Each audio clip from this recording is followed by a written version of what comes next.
خالق کائنات مالک کائنات رب لم یزل وحدہ لا شریک، ہم سب کو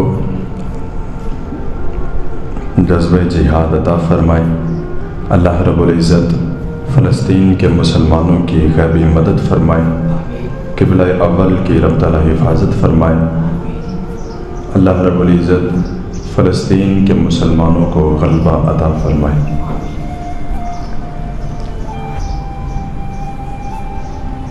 موجودہ صورتحال کے اوپر مفتیان پاکستان نے، ہر مکتبہ فکر سے تعلق رکھنے والے مفتی نے یہ فتویٰ جاری کیا کہ جو صورتحال اس وقت قبلتین کی ہو چکی ہے، اس وقت مسجد اقصیٰ کے قبضہ کرنے کے حوالہ سے جو اسرائیل سازشیں کر رہا ہے یا خون ریزیاں کر رہا ہے، اس کے پیش نظر مفتیان پاکستان، ہر مکتبہ فکر سے تعلق رکھنے والے عالم دین نے تمام امت مسلمہ کے اوپر جہاد کو فرض کرا دیا ہے کہ اس وقت جتنا بھی مسلمان ہیں، جو صاحب اقتدار ہیں، جو صاحب استطاعت ہیں، جو صاحب طاقت ہیں، ان کے اوپر حالیہ قبلتین کی جو صورتحال ہے، جہاد کو فرض قرار دیا گیا ہے۔ جہاد کئی قسم کا ہوتا ہے، لیکن اس وقت جو صورتحال بنی ہوئی ہے، ہر بندے کو اتنا کوشش کرنی چاہیے کہ وہ اپنے اندر جذبہ جہاد کو پیدا کرے۔ بدر کے مقام پر حضور پاک علیہ الصلاۃ والسلام کے ساتھ 313 صحابہ کرام اور ادھر کفار مشرکین ہزاروں کی تعداد میں، لیکن پھر بھی صحابہ کرام کے اندر جذبہ ایمان اور ان کے اندر اسلام کی جو چاشنی موجود تھی، ان کے اندر جو جہاد کا جذبہ تھا،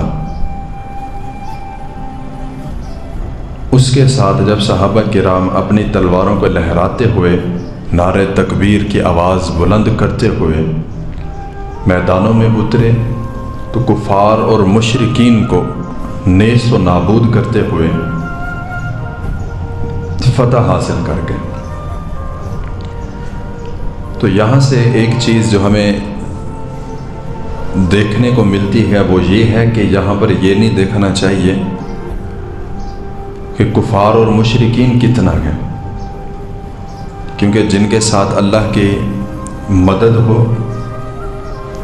وہی کامیاب ہوتا ہے۔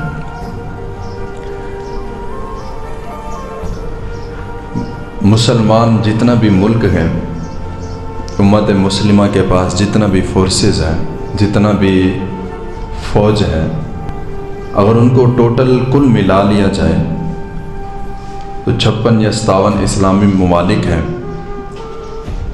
ان کی فورسز کو ملایا جائے تو کم از کم 1 کروڑ کے قریب یا اس سے بھی زیادہ یہ فوج بنتی ہے۔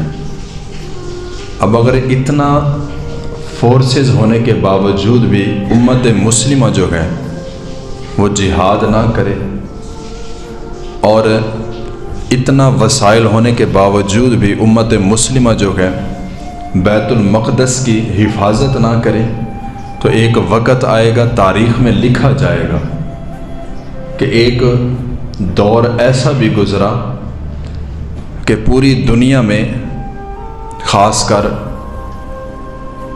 مسلم کنٹریز میں، پانی وافر مقدار میں موجود تھا اور اہل غزہ کے پاس جو ہے وہ پینے کے لیے پانی موجود نہیں تھا۔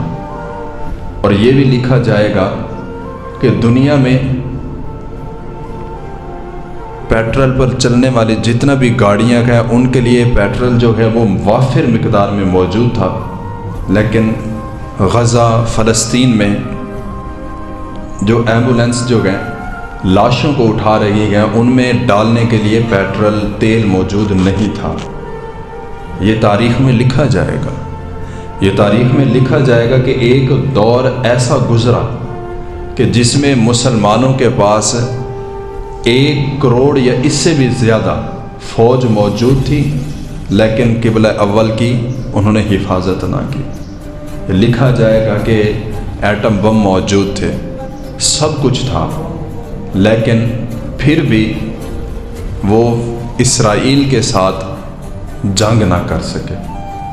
صرف ایک بات کی جاتی ہے، ملک پاکستان ہو، ایران ہو، عرب ہو، جتنا بھی اسلامی ممالک ہیں، ایک ہی بات کی رٹ لگائی جاتی ہے، کیا کہ اگر ہم جنگ کا اعلان کرتے ہیں تو معیشت تباہ ہوتی ہے، اگر ہم جنگ کریں گے تو ہمارے تعلقات خراب ہوں گے۔ صرف ایک سوال ان لوگوں سے اور مسلمان جتنا بھی حکمران ہیں اور خاص کر ملک پاکستان کے جو حاکمین ہیں ان سے صرف ایک سوال کہ جس معیشت کا تم لوگ رونا رو رہے تھے، جس معیشت کے بارے میں تم یہ بات کر رہے تھے کہ اگر ہم جنگ کا اعلان کرتے ہیں تو ہماری معیشت خراب ہو جائے گی، تباہ ہو جائے گی، تو اس وقت ملک پاکستان کی معیشت کہاں پہ کھڑی ہوئی؟ جس مہنگائی سے ڈرتے ہوئے پاکستان کی حکومت جو ہے وہ اعلان جنگ نہیں کر رہی، تو ذرا وہ غور کریں کہ اس وقت مہنگائی کس بلند سطح پر پہنچ چکی ہے۔ تو یہ بات کہنا کہ اگر ہم جنگ کرتے ہیں، اگر ہم اعلان کرتے ہیں جنگ کا تو حالات خراب ہو جائیں گے، تو اس سے بڑھ کر حالات اور کیا خراب ہوں گے کہ ادھر مسلمان اپنے ملکوں میں عید کی خوشیاں منا رہے تھے اور ادھر غزہ کے لوگ جو ہیں، فلسطین کے لوگ جو ہیں، وہ اپنے چھوٹے بچوں کی لاشوں کو اٹھا کر اللہ کی طرف منہ کر کے، آسمان کی طرف منہ کر کے صرف اور صرف یہی آوازیں لگا رہی تھی کہ اے اللہ، اہل عرب کی قیامت کے روز کوئی بات نہ سننا۔ جہاں ہم خوشیاں منا رہے تھے وہاں پر فلسطین کے مظلوم مسلمان جو ہیں وہ رو رہے تھے اور امداد کے لیے صرف ایک ہی آواز لگا رہے تھے کہ امت مسلمہ کہاں ہے، صرف ایک آواز لگ رہی تھی۔ لیکن اب بھی حالت کچھ یہ ہو چکی ہے کہ فلسطین والوں نے، غزہ کے لوگوں نے ہماری آس اور امید چھوڑ دی ہے۔ انہوں نے یہ بات کرنا ہی چھوڑ دیا کہ ہماری مدد کوئی آئے گا، ختم کر دیا سب کچھ۔ اب جب یہ بات کی جاتی ہے، اب جب ہم ادھر اپنے علاقہ میں بیٹھے ہوئے ہیں، اپنے محلہ میں بیٹھے ہوئے ہیں، اب میں یہاں پر جو بات کر رہا ہوں کہ ہمیں چاہیے کہ ہم آواز بلند کریں، ہمیں چاہیے کہ ہم جہاد کے لیے اپنے آپ کو تیار کریں، تو ایک ہی بات ذہن میں آتی ہے کہ جناب ہماری بات کون سنے گا؟ ایک ہی بات کرتے ہیں کہ جی ہم اگر کہہ بھی دیں کہ ہم نے جہاد کرنا ہے تو ہم کیسے جا سکتے ہیں؟ ہمارے پاس تو وسائل نہیں ہیں، ہم تو بنا ویزے کے، بنا ٹکٹ کے اپنے ملک سے باہر نہیں جا سکتے۔ صرف ایک ہی آواز آئے گی۔ میں یہاں پر بات کر رہا ہوں، اس مسئلے سے اٹھتی ہوئی آواز پوری دنیا میں پہنچے گی، لیکن سوال یہ اٹھتا ہے کہ اگر ہم جہاد کے لیے اپنے آپ کو تیار بھی کرتے ہیں، اگر ہم نیت کر لیتے ہیں کہ ہم نے جہاد کرنا ہے اور ہم جہاد کے لیے تیار ہیں، تو کیا آیا ہمارے ایک بندے کی آواز اٹھانے سے یا ایک بندے کے کہنے سے فلسطین والوں کو کیا فائدہ ہوگا؟ ان کو اس سے کیا ہمت اور حوصلہ ملے گا؟ یہی بات ذہن میں آتی ہے، اور جس کو بھی بات کرو اس نے یہی بولا آگے سے کہ ہمارے بولنے سے یا ہمارے کہنے سے یا ہمارے تیار ہو جانے سے فلسطین والوں کو تو پتہ ہی نہیں لگنا کہ فلاں علاقہ لاہور کے فلاں ضلع میں، فلاں علاقے میں فلاں کونسل کے بندے جو ہے نا وہ جہاد کے لیے تیار ہیں، ان کو تو نہیں پتہ لگے گا۔ لیکن ایک بات ذہن میں رکھے کہ ہم کسی کو خوش کرنے کے لیے جہاد نہیں کرنا چاہ رہے۔ جہاد جو ہوتا ہے وہ رب کی رضا کے لیے ہوتا ہے، جہاد جو ہوتا ہے وہ اسلام کی بقا کے لیے ہوتا ہے، جہاد جو ہوتا ہے وہ مسلمانوں کی مدد کرنے کے لیے ہوتا ہے۔ تو ایک ایسا خوبصورت واقعہ، ایک ایسی حدیث جو ہماری اس آواز کو بلند کرنے میں مزید ہمیں تقویت دے گا۔ حضرت یوسف علیہ السلام آپ کے بازار مصر میں جب بولی لگائی جا رہی تھی، آپ کو جب بیچا جا رہا تھا مصر کے بازاروں میں، اور حضرت یوسف علیہ السلام کے حسن کے چرچے پوری دنیا میں تھے، تو جب آواز لگائی گئی کہ مصر کے بازار میں یوسف علیہ السلام کو بیچا جا رہا ہے، تو جتنا بھی بڑے بڑے امیر لوگ تھے ان سب نے جو ہے، بادشاہوں نے جو ہے اپنے خزانوں کے منہ کھول دیے، ہر ایک نے اپنی من چاہی قیمت لگائی کہ ہم یوسف علیہ السلام کو خریدنے کے لیے اتنا پیسے دیں گے۔ اب جب لائنیں لگ گئی، بازار سج گیا اور آواز لگا دی گئی کہ یوسف علیہ السلام کی بولی لگ رہی ہے، تو سارے امیر لوگ جو ہے اکٹھے ہو گئے، سارے اکٹھے ہو گئے، اور سب یوسف علیہ السلام کے خریدار، ایک سے بڑھ کر ایک امیر بندہ، ایک سے بڑھ کر ایک اثر اور رسوخ رکھنے والا بندہ۔ تو اس پورے مجمع میں، اس پوری لائن میں ایک بوڑھی عورت آ گئی۔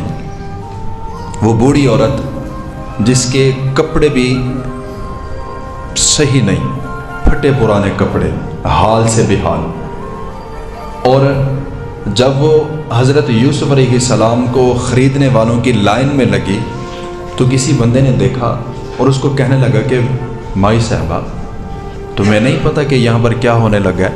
یہاں پر کچھ مل نہیں رہا، بلکہ یہاں پر یوسف علیہ السلام کی بولی لگائی جا رہی ہے۔ وہ کہنے لگی مجھے پتہ ہے۔ تو وہ جو بندہ تھا وہ کہنے لگا تمہیں نہیں پتہ کہ اس لائن میں کتنا امیر ترین بندے کھڑے ہوئے ہیں اور یوسف علیہ السلام کو خریدنے کے لیے کھڑے ہوئے ہیں، اس لائن میں تو کیا کر رہی ہے؟ اور اس کے پاس جو ہے ایک دھاگے کی اٹی تھی، چھوٹی سی، جس کی کوئی ویلیو نہیں ان کے خزانوں کے سامنے، لیکن وہ بھی کھڑی ہوئی ہے کہ میں اس کے بدلے یوسف علیہ السلام کو خریدوں گی۔ تو اس نے کہا کہ مائی صاحبہ، لگتا ہے کہ تمہیں پتہ نہیں ہے کہ اس وقت بولی کس کی لگ رہی ہے اور دام کتنا زیادہ ہے۔ کہنے لگی مجھے ہر ایک چیز کا علم ہے، میں ہر چیز جانتی ہوں۔ تو وہ جو بندہ تھا کہنے لگا ہر چیز جاننے کے باوجود بھی تم یوسف علیہ السلام کو خریدنے کے لیے چلی آئی ہو؟ کہتی ہاں۔ تو اس نے کہا تمہیں پتہ بھی ہے تم نہیں خرید سکتی؟ کہتی پتہ ہے میں نہیں خرید سکتی، میرے پاس پیسہ نہیں ہے اتنا، میں نہیں خرید سکتی، لیکن ہر چیز کے پتہ ہونے کے باوجود بھی یہ بھی پتہ ہے کہ خرید نہیں سکتی، اتنا طاقت نہیں ہے، اور یہ بھی پتہ ہے کہ مجھے یوسف علیہ السلام نہیں ملیں گے، وہ کوئی اور لے جائے گا۔ ہر چیز جاننے کے باوجود بھی مائی صاحبہ کہیں تو پاگل تو نہیں ہوگی کہ اس لائن میں کھڑے ہو کر یوسف علیہ السلام کو خریدنے آ گئی؟ تو وہ کہنے لگی مجھے پتہ ہے ہر چیز کا، میں صرف ایک بات اپنے ذہن میں، اپنے دل میں بٹھا کر یوسف علیہ السلام کو خریدنے آئی ہوں۔ تو اس بندے نے پوچھا مائی صاحبہ کون سی بات ہے؟ تو وہ مائی صاحبہ کہنے لگی کل قیامت کے روز جب آواز لگائی جائے گی، جب رب تعالیٰ کے حکم سے فرشتے آواز لگائیں گے کہ وہ لوگ کہاں ہیں جنہوں نے یوسف علیہ السلام کو خریدنے کے لیے اپنے خزانوں کے منہ کھولے تھے، جو یوسف علیہ السلام کو خریدنے کے لیے آئے تھے، وہ لوگ کہاں ہیں؟ سارے کے سارے لوگ اس لائن میں آ جائیں جو میرے یوسف کو خریدنے آئے تھے۔ تو وہ مائی صاحبہ کہنے لگی کہ جب یوسف علیہ السلام کے خریداروں کی آواز لگائی جائے گی، یہ نہیں کہا جائے گا کہ کس نے خریدا تھا، بلکہ ایک آواز لگائی جائے گی کہ جو خریدار تھے وہ سارے کے سارے ادھر آ جائیں۔ تو میں بھی اسی نیت کے ساتھ آئی ہوں کہ اس وقت میں بھی یوسف علیہ السلام کے خریداروں میں شامل ہو جاؤں گی، ہو سکتا ہے کہ میرے اس عمل سے میری بخشش ہو جائے۔ تو بے عین ہی اسی طرح ہمیں بھی یہ ذہن میں سوچ رکھنی چاہیے کہ ہم چاہے وہاں پر نہیں جا سکتے، ہمارے پاس وسائل نہیں ہیں، ہمارے پاس طاقت نہیں ہے، ہم نہیں جا سکتے وہاں پر، لیکن ایک بات ذہن میں رکھیں کہ ہم جہاد کے لیے نیت تو کریں، ہم اتنا تو کہیں کہ یا رسول اللہ ہم حاضر ہیں، وقت آئے گا تو ہم کھڑے ہوں گے، ہم اپنی گردنیں کٹانے کے لیے تیار ہیں، ہم اپنے مال و جان کو قربان کرنے کے لیے تیار ہیں، جانا نہ جانا وہ بعد کی بات ہے، لیکن ہم نیت تو کریں، ہم کہیں تو صحیح کہ یا اللہ یا رسول اللہ ہم جہاد کے لیے تیار ہیں۔ اور اس وقت جو صورتحال چل رہی ہے، جہاد ہر مسلمان پہ فرض ہو چکا ہے، اور جو بندہ جہاد سے انکار کرے وہ دائرہ اسلام سے خارج ہو جاتا ہے، وہ مسلمان نہیں رہتا، کیونکہ جہاد فرض ہے جب ضرورت پڑے۔ تو میرے بھائیوں، ہمیں کوشش کرنی چاہیے کہ نیت رکھیں یہ جب بھی دین اسلام کو ضرورت پڑے گی، ہماری جانیں بھی، ہماری گردنیں بھی، ہمارے بچے بھی، ہمارے مال و دولت بھی دین اسلام کے لیے حاضر ہیں، اور اس پر قربان کرنے کے لیے ہمہ وقت ہم تیار ہیں۔ حضور پاک علیہ الصلوۃ والسلام کے دور انور میں فتح مکہ کے موقع پر اعلان ہوا کہ کفار سے جنگ کرنی ہے، اعلان کر دیا گیا۔ اگلے دن کہا گیا کہ سب اپنے نوجوانوں کو تیار کریں، اور کیا ہونا ہے؟ جنگ ہونی ہے۔ تو اس وقت یہ معمول تھا کہ جس کے نوجوان بچے ہوتے تھے یا جو نوجوان ہوتے تھے وہ سارے کے سارے جہاد کرنے کے لیے، جنگ کرنے کے لیے تیار ہوتے تھے، اور ان کی تیاری کروائی جاتی تھی باقاعدہ۔ آج کے دور کی بات نہیں کہ بچہ بالغ بھی ہے، بچہ نوجوان بھی ہے، سمجھدار بھی ہے، مائیں ان کو گھر سے باہر ہی نہیں جانے دیتی، بیٹا باہر نہیں جانا، کوئی تمہیں پکڑ لے گا۔ ایسی جان کا کیا کرنا ہے کہ جب وہ حضور پاک علیہ الصلوۃ والسلام کی ناموس پر پہرا ہی نہ دے سکے؟ ایسی جان کا کیا کرنا ہے؟ جانا تو ہے، مرنا تو ہے، کسی نے بھی زندہ نہیں رہنا، مرنا ہر بندے نے ہے، کیوں نہ اس شان و شوکت سے مرے کہ جب وہاں پر اٹھائے جائیں تو فرشتے ہمارے اوپر رشک کریں کہ یہ وہ بندہ ہے جو دین اسلام پر خود کو قربان کر کے آیا۔ تو اعلان ہوا کہ صبح جنگ لگنی ہے، تو سب جو ہے جنگ کے لیے تیاری کر کے صبح میدان میں پہنچے۔ تو سب نے اپنے بچے تیار کیے۔ وہاں پر ایک عورت تھی، ایک مائی صاحبہ، جس نے نیا نیا اسلام قبول کیا تھا، حضرت خنسا رضی اللہ تعالیٰ عنہ۔ یہ وہ خاتون ہیں کہ جن کا نام عرب کے بازاروں میں، عرب کے علاقوں میں ایسے گونجتا تھا کہ ہر بندہ ان کا نام سن کے تڑپ اٹھتا تھا۔ وہ ایسی شاعرہ تھی، ایسے شعر لکھا کرتی تھی کہ ان کے شعر زمانہ عرب میں اتنا مقبول تھے کہ جس کا کوئی فوت ہو جاتا، میت کے گھر میں بھی اس کے شعر پڑھے جاتے اور لوگ دھاڑے مار مار کے روتے۔ اور اسلام قبول کرنے سے کچھ عرصہ پہلے ان کے بھائی کا انتقال ہوا، تو انہوں نے اپنے بھائی کی جدائی میں کچھ شعر لکھے، تو وہ اتنا مقبول ہوئے، اتنا مقبول ہوئے، کوئی بھی ان کو سنتا تو رونے لگ جاتا۔ تو جب وہ دین اسلام قبول کیا، مسلمان ہوئی، تو اگلے دن جنگ کا اعلان ہو گیا۔ سب نے کہا کہ سب اپنے بچوں کو بھیجیں گے، سارے نوجوان جائیں گے، لیکن یہ جو خنسا ہے اس کے بچے جنگ میں نہیں جائیں گے، کیونکہ یہ تو اپنے بھائی کے فراق میں اتنا روئی تھی کہ آج تک لوگوں کو یاد ہے۔ تو یہ اپنے بچے کیسے بھیجے گی؟ یہ اپنے بچے دین اسلام پہ کیسے قربان کرے گی؟ اس نے نہیں بھیجنا۔ تو یہ باتیں ہونا شروع ہو گئی۔ اگلے دن صبح کی نماز کے بعد جب روشنی پھیلی تو سب جنگی دستے جو ہے وہ تیار ہو کے ایک میدان میں آئے۔ تو انہوں نے کیا دیکھا کہ سب سے پہلے وہ مائی صاحبہ حضرت خنسا رضی اللہ تعالیٰ عنہ صبح کی نماز کے فوراً بعد سب سے پہلے میدان میں کھڑی ہوئی ہیں، اور اکیلی نہیں، ساتھ اپنے 4 بچوں کو بھی لے کے آئی ہے۔ سر پہ شوہر کا سایہ نہیں، کسی مرد کا سایہ نہیں تھا، صرف 4 بچے تھے نوجوان، چاروں کے چار لے کے آ گئے اور آ کے میدان میں کھڑی ہو گئے اور انتظار کر رہی ہے فوجی دستوں کا۔ تو لوگوں نے دیکھا، صحابہ کرام نے دیکھا کہ یہ حضرت خنسا، یہ وہی عورت ہے جو اپنے بھائی کے فراق میں اتنا روئی تھی، آج دین اسلام پر قربان کرنے کے لیے چاروں کے چار بچے لے کے آ گئی ہے۔ اور پھر اس سے بھی حیران کن بات یہ تھی کہ حضرت خنسا رضی اللہ تعالیٰ عنہ آپ اپنے بچوں کو کچھ ہدایت اس طرح کر رہی تھی کہ بیٹا، ہر آنے والا تیر، ہر آنے والی تلوار کی وار جو ہے پہلے تمہارے سینے پہ لگے پھر کسی اور صحابی کی طرف بڑھے۔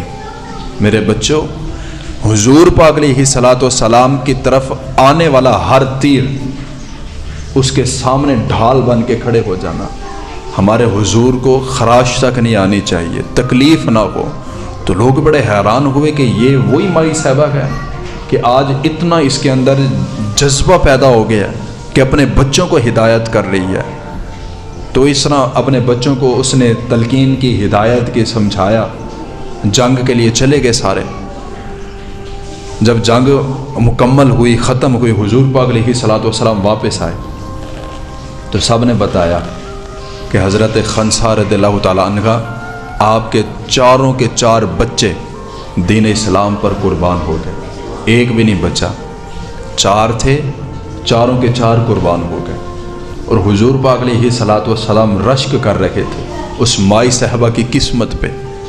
جب اس مائی صاحبہ کو بتایا گیا نا کہ تمہارے چاروں کے چار بچے دین اسلام پر پہرا دیتے ہوئے قربان ہو گئے، شہید ہو گئے، تو وہ روئی نہیں، وہ چلائی نہیں، وہ گڑ گڑائی نہیں، اس نے اپنا سینہ چاک نہیں کیا، بلکہ ہمت کے ساتھ باپردہ ہو کے کریمہ کا علیہ الصلوۃ والسلام کی بارگاہ میں حاضر ہوئی۔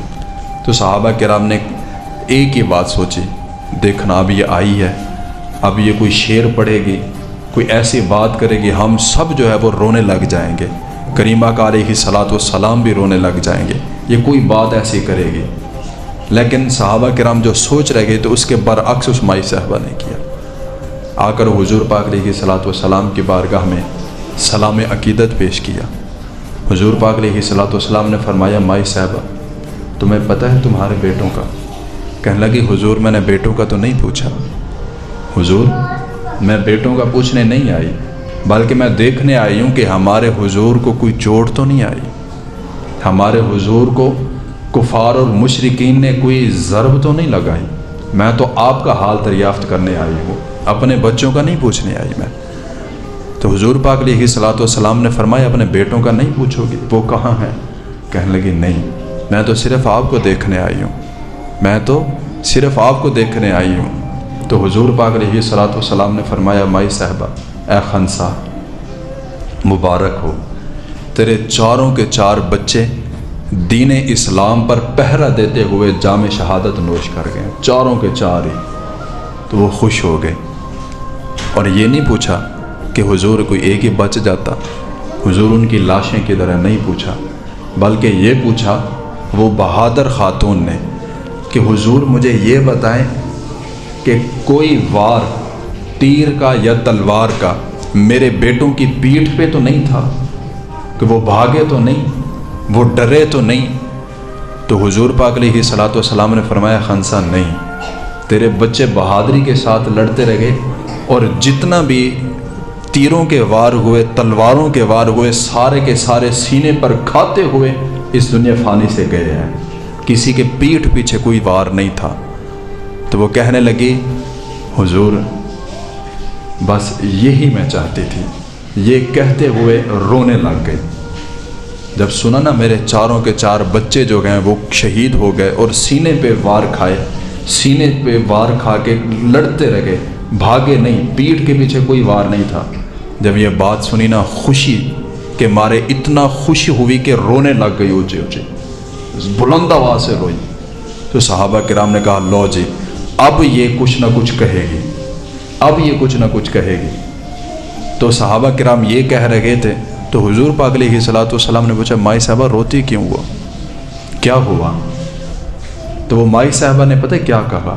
اس نے تاریخی جملے دہرائے، اور وہ جملے جو ہیں، وہ محبت جو ہے، وہ عقیدت جو ہے، وہ جذبہ جو ہے، آج کی ماؤں کو ضرورت ہے اس جذبے کی۔ اس نے کوئی اور بات نہیں کی۔ تو حضور پاک علیہ الصلوۃ والسلام نے پوچھا رونے کی وجہ کیا ہے؟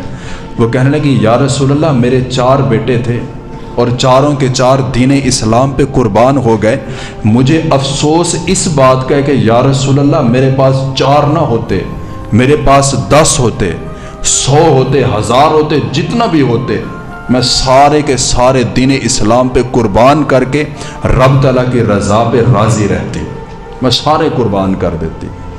تو میرے بھائیوں، دین اسلام جو ہے یہ ایسا خوبصورت دین ہے کہ یہ ہر وقت مسلمانوں کے اوپر رب تعالیٰ کی رحمتیں ہی برساتا ہے، لیکن جب وقت آئے، جب ضرورت ہو، تو پھر ہمیں چاہیے کہ ہم ہر وقت دین اسلام پر خود کو، اپنے بچوں کو، اپنے مال کو قربان کرنے کے لیے تیار رہیں۔